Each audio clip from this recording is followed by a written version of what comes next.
बिस्मिल्लाहिर्रहमानिर्रहीम। आज हम प्रॉब्लम करेंगे। तो ये पहला प्रॉब्लम है, कहता है कि एक हेलीकॉप्टर है, वो असेंड कर रहा है, ऊपर की तरफ उठ रहा है, और जब उसकी हाइट जो है 156.8 मीटर पे होती है, यानी कि यहाँ पे हेलीकॉप्टर पहुँचता है, तो उस वक्त इसकी वर्टिकल स्पीड जो है अपर डायरेक्शन में जो है असेंड हो रहा है, उसकी स्पीड जो है वो 19.6 मीटर पर सेकंड के बराबर।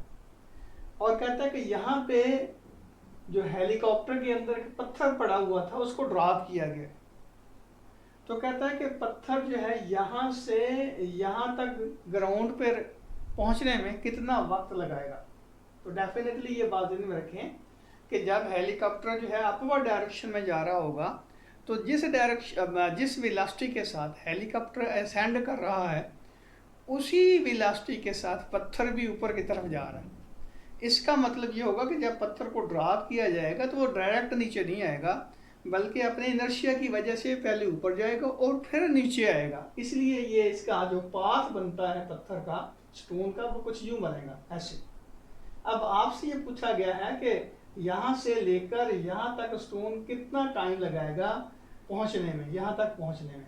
अब यहाँ बड़ी टेक्निकल किस्म की बातें हैं। ये वैसे तो प्रॉब्लम जो है कई तरीक़ों से सॉल्व किया जा सकता है, उसमें मैं आपको वर्बली बता देता हूँ। पहली बात तो ये है कि आप ऐसे करें कि यहाँ से लेकर यहाँ तक का टाइम निकाल लें, फिर यहाँ से लेकर यहाँ तक का टाइम निकाल लें। और वो टाइम किस तरह निकालेंगे कि इस टाइम में जो हाइट इसने क्लाइंब की है पत्थर ने, वो निकाल लें। तो यहाँ से लेकर यहाँ तक टोटल डिस्टेंस जो है वो आपको पता चल जाएगा। अब डिस्टेंस जो पता चलेगा तो उससे आप टाइम निकाल सकते हैं। इनिशियल वेलोसिटी यहाँ 0 के बराबर हो जाएगी। और दूसरी बात ये है कि आप ऐसे करें कि यहाँ से, यानी कि ऐसे ये यहाँ से लेकर यहाँ तक टाइम निकाल लें और यहाँ से लेकर यहाँ तक का टाइम निकाल लें। वो कैसे निकालेंगे? यहाँ से लेकर यहाँ तक का टाइम को 2 से मल्टीप्लाई करेंगे तो वो टाइम आ जाएगा यहाँ से लेकर यहाँ तक पहुँचने का। और फिर यहाँ से ये जिस वेलोसिटी से ऊपर जा रहा है उसी वेलोसिटी से नीचे आ रहा होगा। तो डेफिनेटली इसकी इनिशियल वेलोसिटी यहाँ इस पॉइंट की यही होगी 19.6 मीटर पर सेकंड, लेकिन डाउनवर्ड होगी। ये डिस्टेंस होगा। तो आप ये टाइम और ये टाइम दोनों को ऐड अप कर देंगे तो ये नेट टाइम आ जाएगा, टोटल टाइम आ जाएगा। लेकिन मैंने जो टेक्निक इस्तेमाल किया उसके ऊपर ज़रा गौर कीजिएगा। ये देखिए पत्थर की मोशन का ये इनिशियल पॉइंट है। ये जब इनिशियल पॉइंट है तो इसका मतलब इसकी इनिशियल वेलोसिटी जो है अपवर्ड है। अब अगर ये इनिशियल पॉइंट है तो इसका क्या मतलब होगा कि यहाँ से लेकर यहाँ तक इसने जो डिस्प्लेसमेंट ट्रेवल किया ऑलरेडी वो नेगेटिव होगा। वजह कि ये डिस्प्लेसमेंट जो है उसकी डायरेक्शन अगर हम देखें तो इस डायरेक्शन में बनती है। यहाँ से मेजर करना शुरू करें तो इनिशियल पॉइंट तो ये हुआ, इसका मतलब ये हुआ कि ये डायरेक्शन बनती है डिस्प्लेसमेंट की, और वेलोसिटी जो है अपवर्ड है। अब डिस्प्लेसमेंट और वेलोसिटी, इनिशियल वेलोसिटी एक दूसरे के अपोजिट है। तो हमने ये पढ़ा था कि जब ये इक्वेशन ऑफ मोशन इस्तेमाल करते हैं हम, तो उसमें हमने जो डायरेक्शन लेना होती है वो इनिशियल वेलोसिटी की एज ए रेफरेंस लेना होती है। यानी कि जो इनिशियल वेलोसिटी है उसकी जो डायरेक्शन है वो रेफरेंस है हमारा, उसके पैरेलल जो भी वेक्टर होगा उसका साइन हम पॉजिटिव लेंगे और जो उसके एंटी पैरेलल होगा उसका हम साइन नेगेटिव लेंगे। तो इसका मतलब ये होगा कि जब हम ये इनिशियल पॉइंट कंसिडर करते हैं तो डिस्प्लेसमेंट का साइन जो आएगा वो नेगेटिव आएगा। अब दूसरी बात भी समझे कि बॉडी जो है यहाँ पे अपवर्ड डायरेक्शन में मूव कर रही है, लेकिन डायरेक्शन अपना एक्सेलरेशन की डायरेक्शन जो है, ग्रेविटेशनल एक्सेलरेशन की डायरेक्शन डाउनवर्ड है। इसका मतलब ये हुआ कि डिस्प्लेसमेंट भी डाउनवर्ड है, एक्सेलरेशन ड्यू टू ग्रेविटी भी डाउनवर्ड है। तो आप डिस्प्लेसमेंट का साइन भी नेगेटिव लेंगे, एक्सेलरेशन ड्यू टू ग्रेविटी का साइन भी नेगेटिव लेंगे, लेकिन इनिशियल वेलोसिटी जो है वो पॉजिटिव लेंगे। तो ये आपके पास डेटा बन गया। तो इसके ऊपर जरा गौर कीजिएगा कि डिस्प्लेसमेंट, एक्सेलरेशन और वेलोसिटी, इनकी डायरेक्शन आप किस तरह लेंगे और उस लिहाज से इनके साइन क्या आएंगे। तो हमने रेफरेंस लेना है इनिशियल वेलोसिटी को, और उसके अपोजिट जो भी वेक्टर होंगे उसका साइन हम नेगेटिव लेंगे। तो इसलिए ये नेगेटिव साइन लिया गया है। अब हमने लेना है टाइम कि यहाँ से यहाँ तक पहुँचने में इसको टाइम कितना लगा है। तो हम सिंपल इक्वेशन इस्तेमाल करते हैं, s = VIT + ½ AT स्क्वायर। अब s की जगह ये वैल्यू लेकिन नेगेटिव, और VI 19.6 और साथ टी आ जाएगा, और एक्सेलरेशन का साइन नेगेटिव है, minus half 9.8 into t square आ जाएगा। अब ये आ जाएगा 4.9। अब हम क्या करते हैं, ये देखिए ये 4.9 टी स्क्वायर दूसरी तरफ जाएगा पॉजिटिव आ जाएगा, ये दूसरी तरफ जाएगा नेगेटिव आ जाएगा, तो ये नेगेटिव ही रहेगा। इसका मतलब ये हुआ कि इसको अगर हम सिंप्लीफाई करें तो ये इक्वेशन आपके पास बनती है। अब हम क्या करते हैं, थारोली इस इक्वेशन को 4.9 से डिवाइड कर देते हैं, तो ये आ जाएगा टी स्क्वायर, ये आ जाएगा 4t और ये आ जाएगा -32 इज इक्वल टू 0।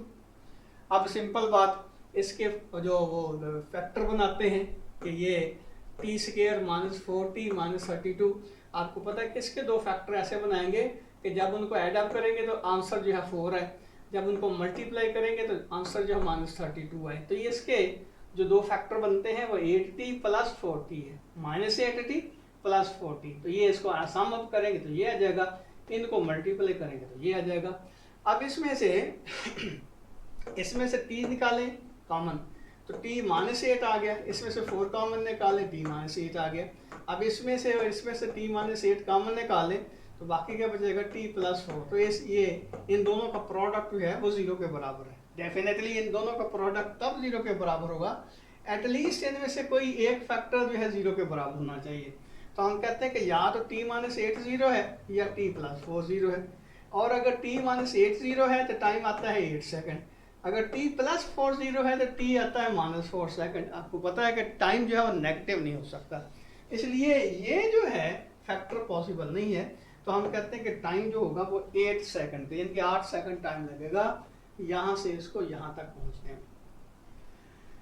अब दूसरा सवाल है क्वेश्चन, उसमें आपको एक टेबल दिया गया है, तो उस टेबल में आपसे ये डिफरेंट किस्म के क्वेश्चन पूछे गए हैं। टेबल कुछ यूँ है कि वेलोसिटी जो है जब टाइम जब 0 के बराबर होगा, टाइम 0 सेकंड है, तो मोटर बाइक की वेलोसिटी जो है वो है 0 मीटर पर सेकंड। जब टाइम जो है 30 सेकंड का गुजर चुका तो वेलोसिटी उसकी हुई 10 मीटर पर सेकंड। जब 60 सेकंड का टाइम गुजर चुका तो वेलोसिटी हो गई 20 मीटर पर सेकंड। अब आगे उसकी वेलोसिटी कांस्टेंट रहती है, 90 पे भी 20 है, 120 पे भी 20 है, ये सेकंड्स हैं, 150 सेकंड पे भी 20 है। लेकिन आगे क्या हुआ कि 180 सेकंड के ऊपर वो आके रुक गया। तो हमने क्या करना है, सबसे पहले इसका ग्राफ ड्रा करना है। तो ग्राफ कैसे ड्रा करेंगे, ये देखिए ये टाइम एक्सिस ले लेते हैं, ये वेलोसिटी एक्सिस ले लेते हैं। तो 0 पे 0 आ गया, और 30 पे 10 मीटर पर सेकंड ये पॉइंट आ गया, 60 पे 20 मीटर पर सेकंड ये पॉइंट आ गया, और 90 पे भी ये पॉइंट आ गया, 120 पे, 150 पे और 180 पे ये पॉइंट आ गया। तो इन पॉइंट्स को आपस में जोड़ दें तो ये आपके पास ग्राफ आ जाता है। अब उसने पूछा है इनिशियल एक्सेलरेशन। इनिशियल एक्सेलरेशन ये यहाँ से लेकर यहाँ तक ये एक्सेलरेशन कांस्टेंट है, बहुत वजह आपको पता ही है, ये स्ट्रेट लाइन आता है। तो आपने इसका स्लोप मालूम करना है, क्योंकि आपको पता है वेलोसिटी टाइम ग्राफ का जो स्लोप होता है वो एक्सेलरेशन होगा। तो यहाँ इसका स्लोप किस तरह निकालेंगे, फाइनल वेलोसिटी माइनस, यानी कि final velocity minus initial velocity, और final time minus initial time.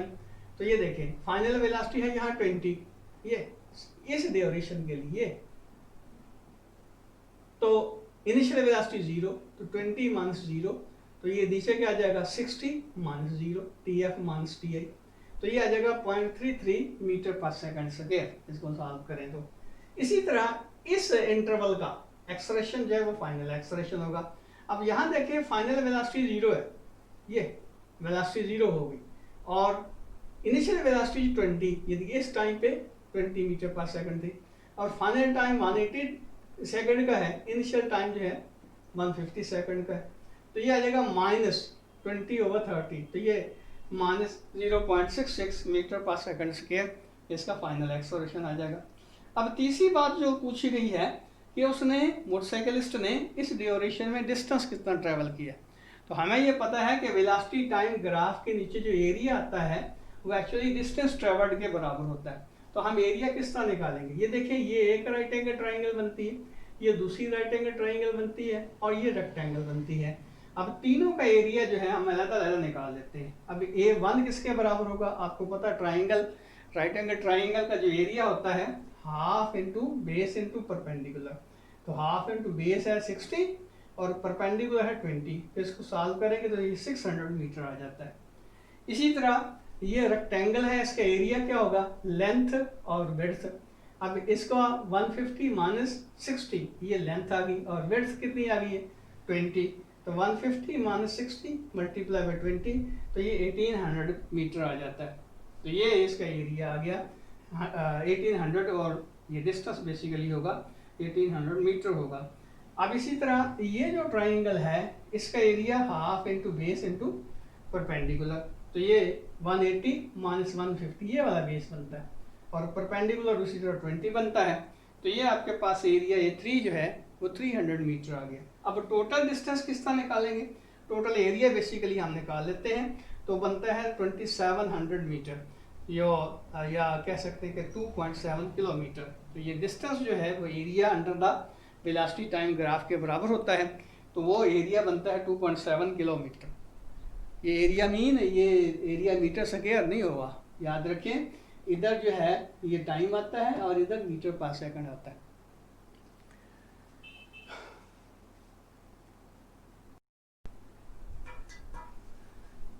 अब अगला प्रॉब्लम ये है कि ये एक शीट ऑफ पेपर है, इसके ऊपर एक प्रोटॉन जो है वो हिट करता है और उसकी इनिशियल वेलोसिटी जो है, यानी कि जिस वेलोसिटी से वो हिट कर रहा है पेपर को, वो है 1 × 10⁷ मीटर पर सेकंड। और इसको क्रॉस करने के बाद जब इसकी वेलोसिटी हम देखते हैं प्रोटॉन की, तो वह है 2 × 10⁶ मीटर पर सेकंड। और जो पेपर है उसका थिकनेस जो है 0.20 सेंटीमीटर। तो आपसे ये पूछा गया है दो चीज़ें, नंबर 1 कि यहाँ से यहाँ तक इसने जो पेज को क्रॉस किया है प्रोटॉन ने, उसको टाइम कितना लगा। और दूसरी बात ये है कि यहाँ से जब ये एंटर हुआ था तो डेफिनेटली इसकी वेलोसिटी ज़्यादा थी, और जब ये इमर्ज आउट हुआ है इसकी वेलोसिटी कम है, तो इसमें रिटार्डेशन कितना पैदा हुआ, यानी कि नेगेटिव एक्सेलरेशन की वैल्यू हमने फाइंड आउट करनी है। तो ये देखिए इनिशियल वेलोसिटी है, डाटा पूरा आपके सामने है। तो इसमें हम इक्वेशन लगाएंगे पहले एक्सेलरेशन निकालने के लिए, यानी रिटार्डेशन निकालने के लिए 2as = vf² - vi²। अब एक चीज़ का ख्याल रखना है आपने कि यहाँ देखें, यहाँ एक्सपोनेंट जो है वो 7 है, यहाँ एक्सपोनेंट जो है वो 6 है। तो ऐसे करें, या तो इसका एक्सपोनेंट 7 कर दें या इसका भी 6 कर दें। तो मैंने ये किया है कि इसका एक्सपोनेंट जो है वो 6 कर दिया है, तो 10 × 10⁶ मीटर पर सेकंड ये इसकी वेलोसिटी, इनिशियल वेलोसिटी ले ली, और फाइनल वेलोसिटी 2 × 10⁶। तो इससे कैलकुलेशन जो है वो ज़्यादा इजी हो जाएगी। अब देखिए कि यहाँ से अगर एक्सेलरेशन निकालें तो ये आ जाएगा vf² - vi²/2s। अब vf² ये फाइनल वेलोसिटी 2 × 10⁶ और इसका square minus vi² initial velocity, उसका स्क्वायर आ गया, और डिवाइडेड बाई 2 और s ये देखें ये डिस्टेंस जो है 0.02 सेंटीमीटर था, हमने इसको कन्वर्ट करना है मीटर्स में। तो ये डेसिमल जब इधर आएगा तो -10⁻⁻2 उसका हो गया, और फिर सेंटीमीटर को मीटर में कन्वर्ट किया तो 10⁻⁻2 उसका हो गया। तो इसका मतलब ये होगा कि टोटल बनेगा 2 × 10⁻⁴ मीटर, ये इसकी थिकनेस आएगी, ये डिस्टेंस उसने जो ट्रेवल करना है। तो इसलिए यहाँ लिखा है 2 × 10⁻⁴। तो ये 2 × 2 4 आ जाएगा।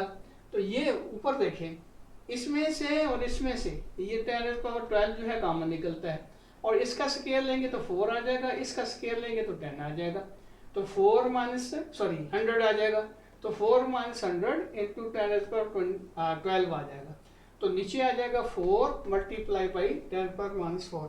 तो इसको देखें तो ये ऊपर बनता है -96 और नीचे बनता है 4, तो ये आ जाएगा -24 × 10⁻16 मीटर पर सेकंड स्क्वायर। लेकिन हम डेसिबल आपको पता है कि एक डिजिट के बाद डालते हैं, तो ये आ जाएगा 2.4 × 10⁻17 मीटर पर सेकंड स्क्वायर। लेकिन हमने रिटार्डेशन मालूम करना है, मीन नेगेटिव एक्सेलरेशन मालूम करना है, तो ये नेगेटिव साइन इधर शिफ्ट कर देंगे, तो ये रिटार्डेशन आ जाएगा 2.4 × 10⁻17 मीटर पर सेकंड स्क्वायर। अब इसका जो दूसरा पार्ट है उसमें हमने टाइम की वैल्यू निकालनी है। तो टाइम निकालने के लिए हम पहली इक्वेशन ही इस्तेमाल कर लेते हैं। तो तो उसमें t की वैल्यू निकालते हैं, तो t जो है v f minus v i over a आ जाएगा। तो टी एफ है, टी आई है और ये ए है, तो इसमें वैल्यूज पुट करें तो ये t आता है आपके पास 3.3 इंटू 10⁻⁻11। ये देखें ना, ये यहाँ 10⁻6 है, इसको कॉमन निकाल लें तो ये 2 माइनस 10 माइनस 8 आ गया, और ये क्या आ जाएगा 10⁻6 और नीचे से ऊपर गया 17, तो ये आ जाएगा -11। और दूसरी बात ये है कि ये देखिए ऊपर नेगेटिव साइन, नीचे भी नेगेटिव साइन, ये दोनों एक दूसरे को कैंसिल कर देंगे तो टाइम की वैल्यू आपके पास ये आ जाएगी। अब अगला प्रॉब्लम है कि ये दो मासेस हैं M1 और M2, तो बेफर्ज ये फ्रिक्शनलेस सरफेस के ऊपर पड़े हुए हैं और इनके दरमियान एक स्प्रिंग है जो कि कंप्रेस्ड है, यानी कि स्प्रिंग कंप्रेस्ड है और दोनों ब्लॉक्स जो है इधर और उधर पड़े हुए हैं। जब हम इसको रिलीज करेंगे तो क्या होगा, डेफिनेटली ये इधर आएगा, ये इधर आएगा।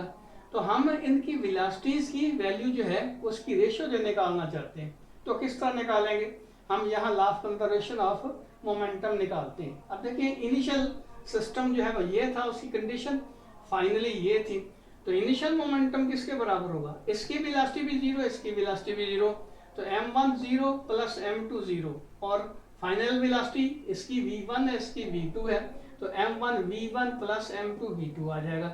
अब ये 0 हो गया तो m1 v1 plus m2 v2 is equal to 0, या आप लिख सकते हैं m1 v1 is equal to minus m2 v2, या v1 over v2 is equal to minus m2 over m1। ये नेगेटिव साइन क्या इंडिकेट करता है, ये इंडिकेट करता है कि दोनों वेलोसिटीज जो हैं एक दूसरे के अपोजिट होंगी, लेकिन उनकी जो अगर मैग्नीट्यूड ली जाए तो v1 और v2 is equal to m2 over m1, यानी कि वेलोसिटीज की रेशियो जो होगी वो मासेस की रेशियो का रेसिप्रोकल होगी।